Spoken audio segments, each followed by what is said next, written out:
आप किसी भी एसएमएस को जो फ़ोन में एसएमएस आते हैं आपके, जो किसी हर फ़ोन में आते हैं, एक पर्सनल उसका ऐप होता है। उसमें जो एसएमएस आते हैं, उनको पहचानने के 3 टाइप के ऑप्शन हैं उन्हें कि वो किस प्रकार का है, कि वो सर्विस का है, कि प्रमोशनल है या गवर्नमेंट का द्वारा आया है। तो पहला तरीका ये है कि उसमें जो एक सेंडर आईडी के लास्ट में कोड लिखा रहता है, मतलब जो उसमें नाम होता है उसकी जहाँ से वो मैसेज आता है, उसके लास्ट में कोड लिखा रहता है जिसमें आप उसे पहचान सकते हैं। जैसे एस हो गया, पी हो गया और जी हो गया। जैसे लास्ट में अगर मान लो एस आता है, जैसे मैं आपको कई सारे मैसेज दिखा देता हूँ। जैसे इन जितने भी मैसेज मैंने दिखाए इनमें लास्ट में एस लिखा था। तो जिसमें लास्ट में एस लिखा होता है वो सर्विस मैसेज होते हैं। जैसे किसी कंपनी से वो उसमें ओटीपी आता है या किसी कंपनी से उसका अलर्ट आता है, वो सर्विस वाला मैसेज होता है। देन एक में किसी मैसेज में लास्ट में पी लिखा रहता है। इनका पी का मतलब होता है कि प्रमोशनल, मतलब किसी ऐप का कोई एड्स लगाकर उसको प्रचार कर रहा है, मतलब उसे कोई प्रमोट कर रहा है।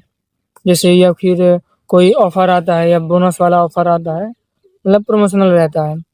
और तीसरा होता है जैसे जी मतलब गवर्नमेंट्स, मतलब गवर्नमेंट्स के द्वारा या सरकारी मैसेज आते हैं कि किसी स्कीम के द्वारा अपडेट आते रहते हैं, मतलब गवर्नमेंट का मैसेज आता है उसमें, जिसे अंत में लास्ट में जी लिखा रहता है। देन दूसरा तरीका ये है सील्ड आइकन, या वो किसी द्वारा वेरीफाई रहते हैं, वेरीफाई भी उन्हें करना पड़ता है। अगर आपके मैसेज सेंडर के नेम के आगे एक सील्ड आइकन या उसमें कुछ टिक जैसे लगा रहता है, जैसे स्क्रीनशॉट उसके जैसे ये वेरीफाइड लिखा है, इसमें टिक लगा है, तो कुछ ऐसे मैसेज होते हैं जिनको सेंडर वेरीफाइड होता है।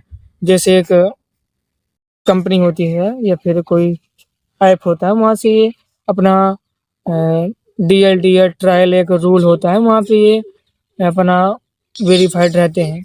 मतलब कोई आम लोग उधर वेरीफाई नहीं करते क्योंकि काफ़ी चीज़ें लगती हैं वेरीफाइड कराने के लिए, तो वहाँ भी फ्रॉड के बहुत कम चांस होते हैं, क्योंकि वहाँ जो कंपनी जाती हैं उनको द्वारा काफ़ी उन्हें वेरीफाई किया जाता है, तभी उनको ये वाला टिक मिलता है, तो उनमें भी कोई खतरा नहीं होता। ऐसे मैसेज सर्विस या गवर्नमेंट होते हैं, लेकिन उनमें जो लास्ट में टिक लगा रहता है, कभी-कभी उसमें लास्ट में एसपीजीटी कुछ ऐसा नहीं लिखा, क्योंकि वो टिक की वजह से वो हर किसी फ़ोन में हाइड हो जाते हैं।